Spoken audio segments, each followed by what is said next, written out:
a little bit faster than they were hoping.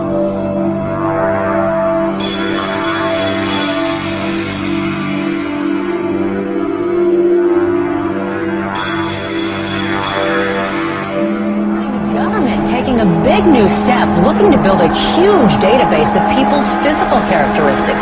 The FBI is taking on $1 billion project to gather fingerprints, palm patterns, even digital pictures of faces. Eventually, it could expand to include iris patterns, face shape patterns, scars, even information about how you walk and talk. It's called biometrics, and it could change the face of law enforcement.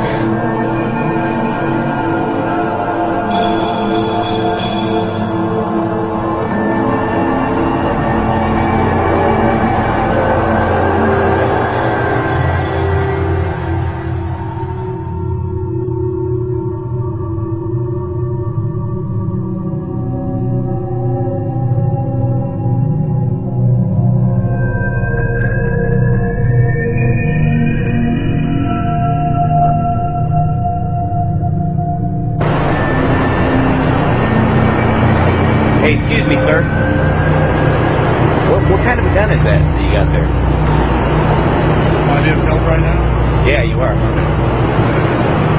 Why? What kind of gun is that you're holding? Why are you filming? I want to know why you think that's necessary to carry that kind of weapon to walk people's cars to the airport. I don't have to answer your questions. It's none of your business. It's none of my business. Don't you work for me since I'm a citizen of Phoenix and the United States? I work for a sergeant. You want to talk to my sergeant? Okay, doesn't your sergeant work for me? Is he a servant of the people? I'm not going to have this. Doesn't your car say to protect and to serve, and you're walking around with a machine gun, harassing people? Huh? How would you feel if somebody walked up to your car with a machine gun? Huh? You don't want to answer me? Oh man, you're pointing at people, telling them what to do, huh? With a machine gun. Hey, excuse me. What kind of gun did he say that is? An AR? An AR? Thanks. Hey, he wouldn't tell me because I wasn't admiring it. Oh. 1 million terrorism suspects in America. A leading civil liberties group claims that's the number on the watch list. Good morning to you. And about 180 new laws were passed this past session. About a dozen or so. Critics say the Department of Homeland Security document unfairly paints military vets as right-wing extremists. To tell you about the Department of Homeland Security tonight, telling law enforcement agencies that homegrown right-wing extremist groups are growing. They're gaining strength, according to the report, by exploiting fears about President Obama's race, as well as fears about the economy.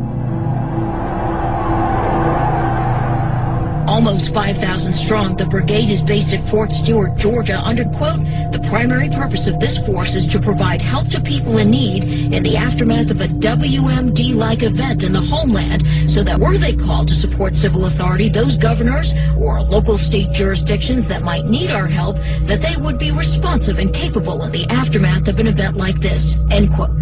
On Capitol Hill, questions about how the Pentagon determined that a thinly stretched military with two conflicts underway could spare these troops. Infantry brigade is designed to engage an enemy with maximum effective force and destroy it. That's not the sort of thing anybody wants to see in the streets of the United States. We're in a fascist economy right now in terms of the reason things are the way they are. Fascism should more properly be called corporatism, and that is when corporations and the government are in league together to basically exploit the common people, to extract wealth from them, to basically grind them down into poverty and grab all the goodies for themselves.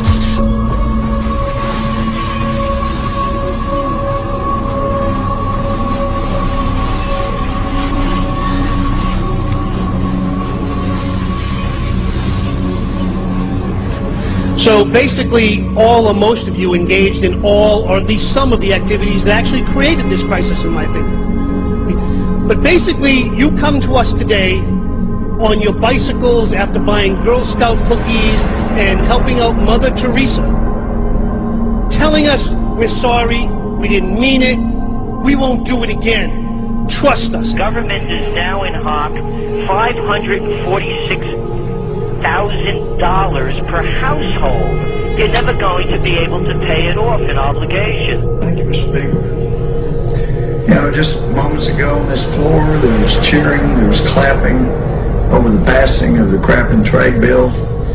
And it's a little tough to get excited. You know, from a political standpoint, I should be overjoyed because I really believe in my heart that when the American people find out, and this is just a part of it, when they find out what has been done to them, they are going to be livid and they're going to throw some people out of this body. I just know that'll happen. But I care more about America than I do politics. And I know that we'll be facing the single moms that heard from last summer. They can't afford the gasoline bill. They can't afford the propane.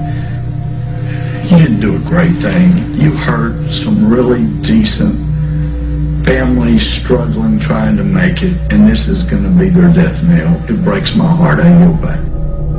You're bankrupting the nation with these rescue plans, these buyout schemes, cap and trade, play cash for clunkers, you name it. What can Americans do if they are opposed to the road that the government officials are bringing us down? But the people really don't have a choice. There is no ballot box. You know, I'm of Italian descent, and I've heard enough mafia stories for the rest of my life. If you want to look at a mafia, you could call it the Republican Democratic Party.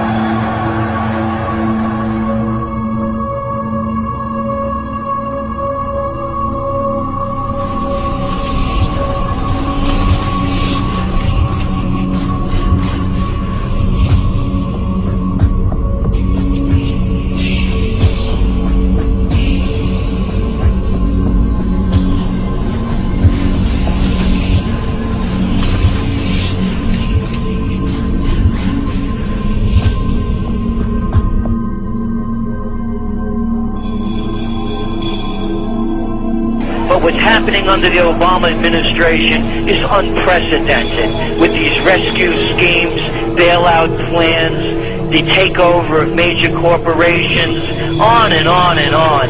So yes, it has been going on a long time, but it's accelerating now at a level that makes our country that used to be the empire of entrepreneurial opportunity now just a country to save the too big to fail. The result of the swift and aggressive action we took in the first few months of this year, we've been able to pull our financial system and our economy back from the brink. We took steps to restart lending to families and businesses, stabilize our major financial institutions, and help homeowners stay in their homes and pay their mortgages. We also passed the largest and most sweeping economic recovery plan in our nation's history. Green shoots that they think they see don't reflect any genuine economic growth. They reflect the initial reaction to the stimulus. You know, if you shoot somebody up with heroin, you're going to get some type of reaction before there's a withdrawal.